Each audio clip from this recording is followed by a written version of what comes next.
আমি বীরভূম জেলার সিউড়ি শহর নিবাসী সৃজা পারুই। গুরুদাদুর কৃপায় এবং আপনাদের সকলের আশীর্বাদে বিগত 18টি পর্বে আমার মাধ্যমে গুরুদাদুর লীলা কথার কিছু কিছু দিক তুলে ধরার চেষ্টা করেছিলাম। গত অষ্টাদশ পর্বে আমি 2024 সালের নভেম্বরে শিলিগুড়ি উৎসবের কথা তুলে ধরেছিলাম। আজ 49 পর্বে আমি ডিসেম্বর মাসে গুরুদাদুর যে উৎসব হয়েছিল সুমনা আন্টিদের ফ্ল্যাটে, সেই সম্বন্ধে কিছু কথা আমার মাধ্যমে তুলে ধরার চেষ্টা করব। তো গত অষ্টাদশ পর্বে আমি বলেছিলাম যে যখন শিলিগুড়ি উৎসবে আমরা অংশগ্রহণ করার আমাদের সৌভাগ্য হয়েছিল, তখন কিন্তু আমার মা গুরুদাদুকে মায়ের যে মেডিকেল রিপোর্টস, অর্থাৎ 2023-এর ডিসেম্বর মাস থেকেই মায়ের তো শরীর খারাপ ছিল, কোমর এবং পায়ের তীব্র যন্ত্রণা, যেটা মানে থাই পোর্শনে। তো সেটার প্রসঙ্গেই কিন্তু গুরুদাদুকে যে এমআরআই রিপোর্ট হয়েছিল দুর্গাপুরে, সেই এমআরআই রিপোর্টটা কিন্তু দাদুকে দেখিয়েছিল এবং মা ভেবেছিল যে যাতে দাদু কোনো ওষুধ আর কি লিখে দেবেন বা হয়তো মুখে বলে দেবেন, কারণ দাদুকে না দেখিয়ে তো মা কোনো কিছুই মানে ওষুধ খাবেও না এবং সমস্ত কিছুতেই দাদুর মানে আশীর্বাদ এবং দাদুর যে সাজেশন সেটাই মা গ্রহণ করবে।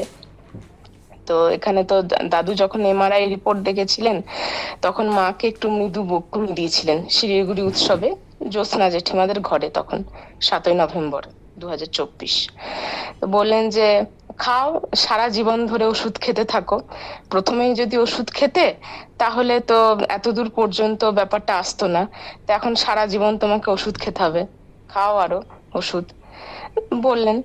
মা বললেন বেশ ঠিক আছে বাবা, এরকম।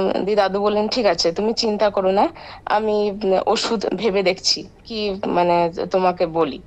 তো দাদু তো রিপোর্টটা দেখে নিয়ে তারপরে দাদু অস্থির ভাবে পদচারণা করতে লাগলেন। একবার কখনো উনি ডাইনিং হলের ওখানে বসছেন, দোতলা ডাইনিং রুমের ওখানে, আবার কখনো হয়তো রুমের মধ্যে ঢুকে যাচ্ছেন, কিন্তু পদচারণা করছেন। মানে কতক্ষণে আর কি আমার মাকে উনি সঠিক ওষুধ মানে দাদুর যেটা আর কি একদম আশীর্বাদ পুতো সঠিক ওষুধ যেটা দাদু বলবেন, তো সেটা যতক্ষণ পর্যন্ত না দাদু বলছেন ততক্ষণ পর্যন্ত দাদুর কিন্তু মনে শান্তি হচ্ছে না। কারণ এটা আমরা আগেও যে কটি উৎসবে অংশগ্রহণ করার সৌভাগ্য অর্জন করেছি, সেখানেও দেখেছি যে যখন কোনো ভক্তবৃন্দ, কোনো সন্তান, তার কারুর হয়তো কোনো সমস্যা বা হয়তো কোনো শারীরিক কষ্ট রয়েছে, তো সেই সম্পর্কে সে হয়তো গুরুদাদুর আশীর্বাদ চাইছে বা বলছে হয়তো যে বাবা আমাকে একটু ওষুধ লিখে দাও, তো দাদু যতক্ষণ পর্যন্ত না তাকে ওষুধ লিখে দিচ্ছেন বা তো কোনো কিছু ওষুধ হয়তো এমনি মুখে সাজেস্ট করছেন, ততক্ষণ পর্যন্ত কিন্তু দাদুর নিজের মনেও একটা সবসময় মানে দাদু অস্থির হয়ে যেতেন যে কতক্ষণে তাকে বলা হবে এবং সে যাতে রিলিফ পায় সেই যন্ত্রণা থেকে, সেই কষ্টটা থেকে যাতে সে রিলিফ পায়। তো এক্ষেত্রেও তাই হলো, মা বলা মাত্রই কিন্তু দাদু তখন অস্থির ভাবে মানে ভাবতে চিন্তা করছেন যে কোন ওষুধটা আর কি মাকে দেওয়া যায়। তো অনেক ভাবনা চিন্তা করেও সে সময় যেহেতু উৎসবের সময় এবং যেহেতু তার পরের দিনই সত্যনারায়ণ পুজো, আরো তার পরের দিন উৎসব রয়েছে, শেষের দিনে নারায়ণ সেবা রয়েছে আমাদের সকল ভক্তবৃন্দের জন্য, কাজে সেই একটা বিরাট চাপ তো গুরুদাদুর মানে পুরো রেসপন্সিবিলিটি যে কোনো উৎসব বা অনুষ্ঠান হলে তার সমস্ত রেসপন্সিবিলিটির যে প্রধান কাণ্ডারি সেটি তো আমাদের গুরুদাদুই। কাজেই তখন গুরুদাদু তখন বললেন সেদিন যে মা আমার মাথাতে কিন্তু আপাতত এখনো পর্যন্ত কিছুই আসছে না।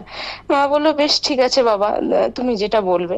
তো গুরুদাদুকে প্রণাম করে তো তখন আমরা তখন ফিরে এসেছিলাম হোটেল রুমে। তারপরে তো ক্রমান্বয়ে তার পরের দিনে সত্যনারায়ণ পুজো হলো সেবক প্যালেসে, এবং সে কথা আগেও জানিয়েছি। 9th নভেম্বর আরো আরো অনেক কিছু অনুষ্ঠান হলো এবং 10th নভেম্বর সব দিন একদম লাস্ট দিন যেদিন ছিল সেদিনকে কিন্তু নারায়ণ সেবা ছিল আমাদের সকল ভক্তবৃন্দ সন্তানদের জন্য।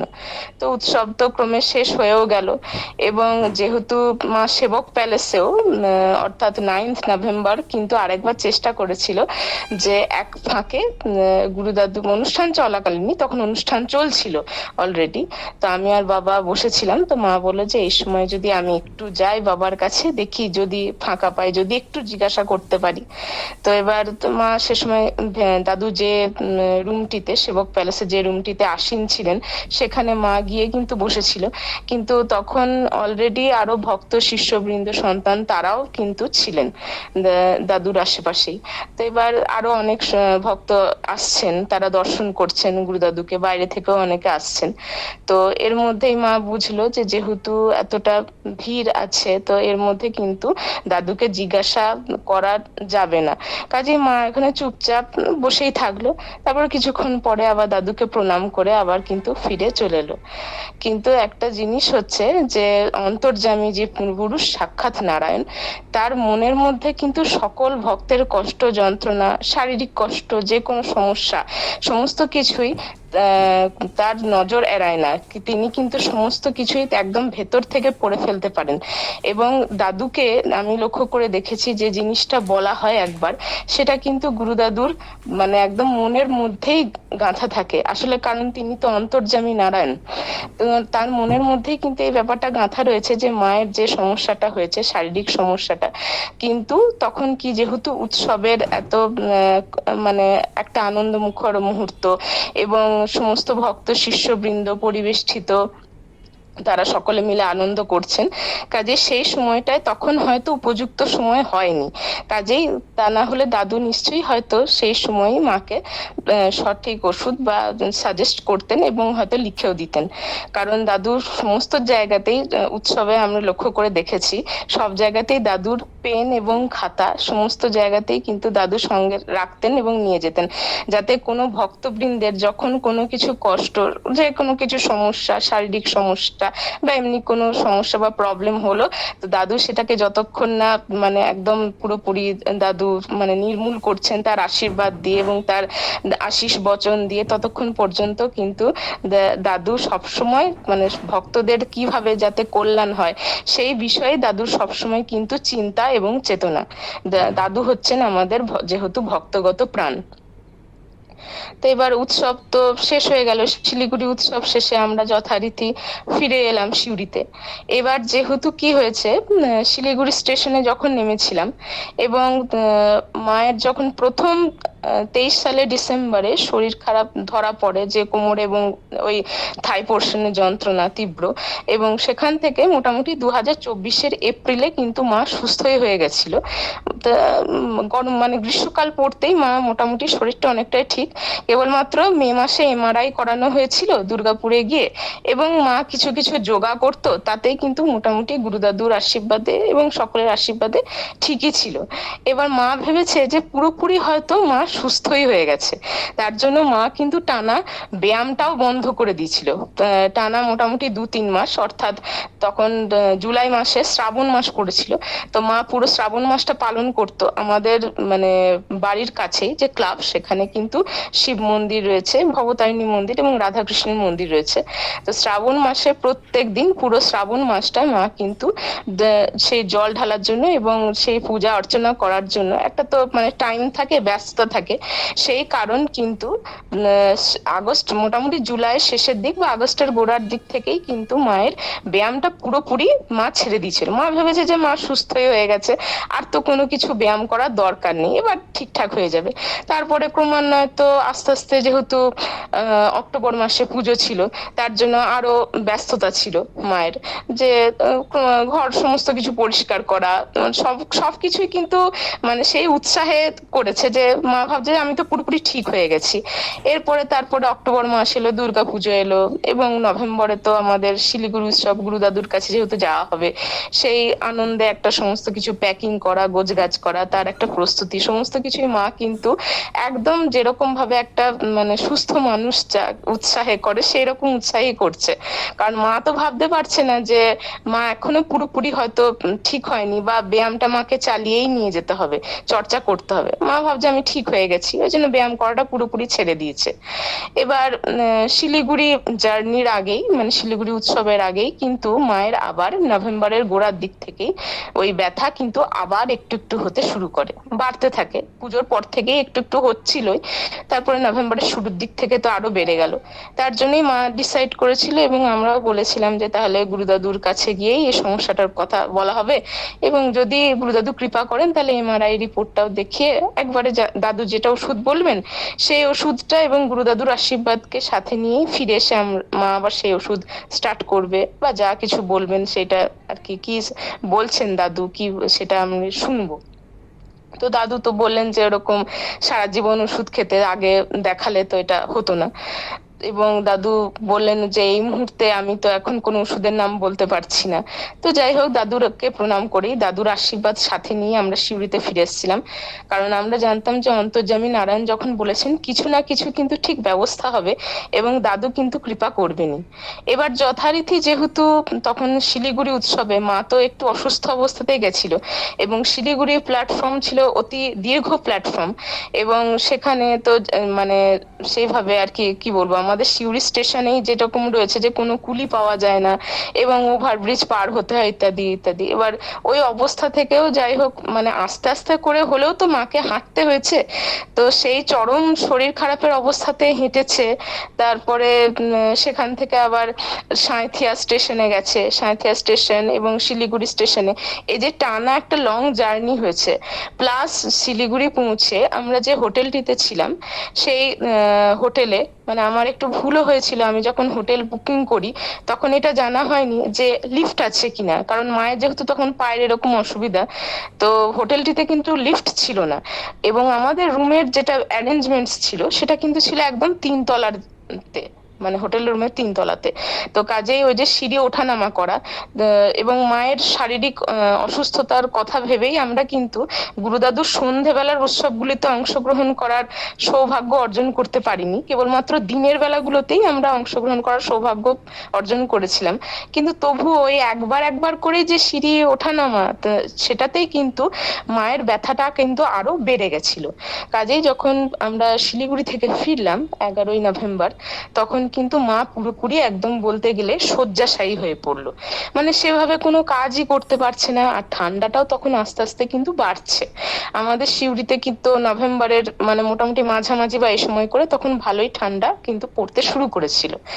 এবার যথারীতি তো মা পুরোপুরি যাকে বলা একবারে শয্যাশায়ী, সেইভাবে সেরকম কোনো কাজ হচ্ছেও না, কোনো রকমে মানে টুকটাক করে আর কি চলছে, কোথাও হাঁটা চলাও বেশি করতে পারছে না, কিছুই করতে পারছে না। তো আমরা তো তখন মনে মনে দাদুকেই ডাকছি যে দাদু তুমি একটা কিছু ব্যবস্থা করো, কারণ মা একদমই সেভাবে হাঁটতে চলতে পারছে না। তো তুমি একটা কিছু উপায় বা আমাদেরকে সঠিক মার্গ প্রদর্শন করো যেটাতে আমরা চলতে পারবো। বুঝতে পারছি না যে কি হচ্ছে, ব্যথাটা আবার বেড়েছে আর কি। দিয়ে আমি মাকে বলছি যে দেখো গা, হয়তো ব্যায়ামটা ছেড়ে দিয়েছো, তার জন্যই আবার হয়তো ব্যথাটা বাড়লো। মাও বলছে যে হয়তো তাই হবে, কিন্তু ওই অবস্থাতে আর ব্যায়ামও করা যাবে না, কারণ মায়ের যা শরীর খারাপ এবং ব্যথাটা তো টন টন করছে, এবং জায়গাটাতে একটা বার্নিং সেন্সেশন হচ্ছে, মানে গরম লাগছে, যেন মনে হচ্ছে একটা তাপ লাগার মতো থাইয়ের পোর্শনটাতে। তো কাজেই মানে আমরা সবাই মনে মনে দাদুকেই ডাকছি, প্রণাম করছি যে দাদু তুমি কিছু একটা উপায় করো, কিন্তু মানে বুঝতে পারছি না কি করব।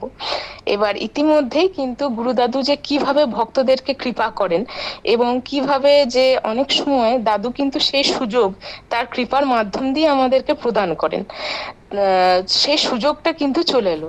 কারণ অসীম আঙ্কেল হঠাৎই তখন হোয়াটসঅ্যাপে লিখলেন যে সুমনা আন্টির, যেহেতু আমরা শিলিগুড়ি উৎসব চলাকালীনই যখন অসীম আঙ্কেল এবং সুমনা আন্টি এসেছিলেন শিলিগুড়ি উৎসবে, তখন সুমনা আন্টির কাছ থেকে কিন্তু আমরা শুনেছিলাম যে সুমনা আন্টি অলরেডি তখন বহরমপুরে পোস্টেড হয়ে গেছেন। তো সেখানে বহরমপুরের ফ্ল্যাটেই কিন্তু আন্টি থাকেন। সেই সময় তারপরে যখন আমরা ফিরলাম আর কি সিউড়িতে, তো মায়ের তো এরকম শরীর খারাপ চলছে, চরম অসুস্থতা। তো তার মধ্যে অসীম আঙ্কেল একদিন হঠাৎ হোয়াটসঅ্যাপে মেসেজ করলেন যে গুরুদাদু কিন্তু সুমনা আন্টির যে নতুন ফ্ল্যাট সেখানে কিন্তু আসছেন, এবং সেই উৎসবটি হবে 2রা ডিসেম্বর থেকে 4ঠা ডিসেম্বর পর্যন্ত। তো এইটা কিন্তু আমাদের মনে হলো যে পরোক্ষে গুরুদাদুই কিন্তু লীলা করছেন। তার কারণ হচ্ছে শিলিগুড়ি উৎসবে গুরুদাদু যেহেতু মাকে বললেন যে মা, আমি এখনো পর্যন্ত কিন্তু কোনো এই মুহূর্তে আমার মাথায় কিছু আসছে না, সঠিক ওষুধটা তোমাকে কি দেব।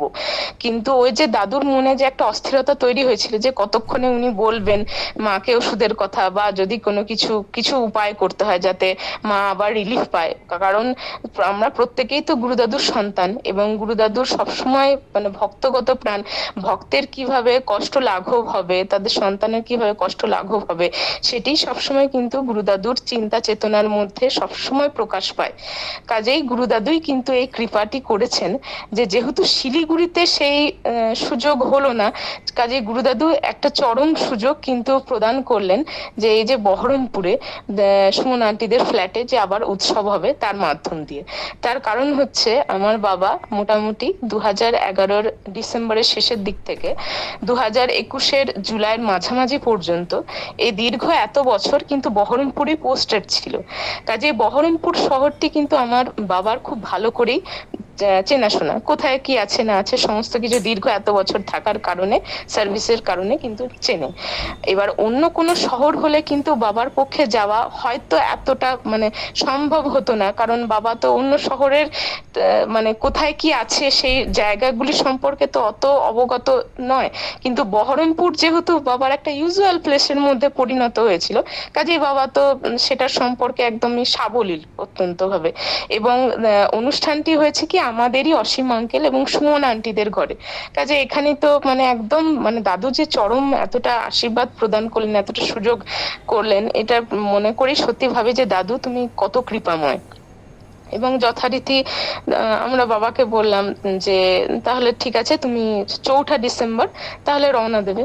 বাবা বললো বেশ ঠিক আছে। এবং তার আগে আমরা অসীম আঙ্কেলকেও ফোন করে জানলাম এবং অ্যাড্রেসটাও দেওয়ার জন্য অনুরোধ করলাম। আঙ্কেল সঙ্গে সঙ্গে অ্যাড্রেসটা দিলেন কোথায় হবে অনুষ্ঠান। তো সেই হিসেবে মা তখন আমাকে একটা চিঠি লিখতে বললো, যে চিঠির মাধ্যম দিয়ে, কারণ গুরুদাদু তো অনেক সময় কি হয় আরো অনেক ভক্ত সন্তান আসেন, তাদেরও নানা রকম শারীরিক কষ্ট বা অন্যান্য সমস্যা থাকে। তো সবসময় তো দাদুকে ওইভাবে মানে সরাসরি মুখে বলে যে মানে সেটা যদি লিখিত আকারে দেওয়া হয় তাহলে দাদু সেটাকে পড়ে আরো কাছে থেকে মানে উপলব্ধি করে দাদু আবার কোনো কিছু সাজেস্ট করতে পারবেন। কারণ মুখে সবসময় বলে যে দাদুকে মানে বিরক্ত করতে পারবো সেই দৃষ্টতাও মানে সেটাও আমাদের আর কি মনে হলো যে না, কেন ডিস্টার্ব এইভাবে করবো, তার চেয়ে লিখে দেওয়াই ভালো।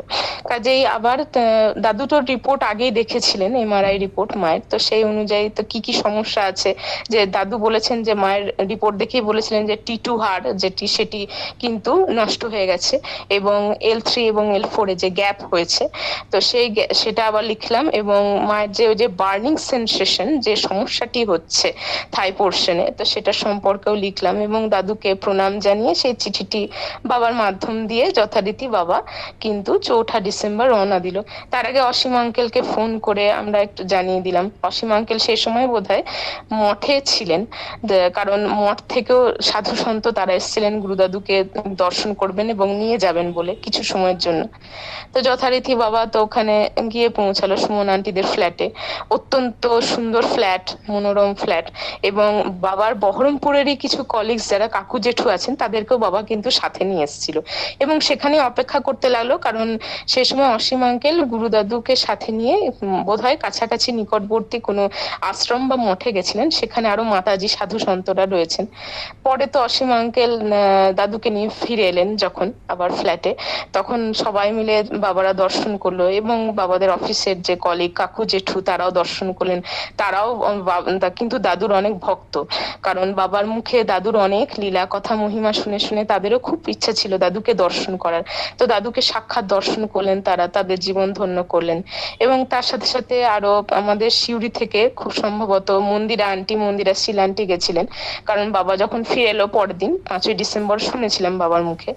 এবং তার সাথে সাথে অসীম আঙ্কেল এবং সুমন আন্টি তাদেরও অনেক পরিচিত যারা ভক্ত আছেন, সুমন আন্টির অফিসের যারা কলিগস আছেন তারাও অনেকে উপস্থিত হয়েছিলেন। তাদের বিভিন্ন সমস্যা, কারো শারীরিক প্রবলেম, অন্যান্য কিছু প্রবলেম, সমস্ত কিছু দাদুকে বলছিলেন।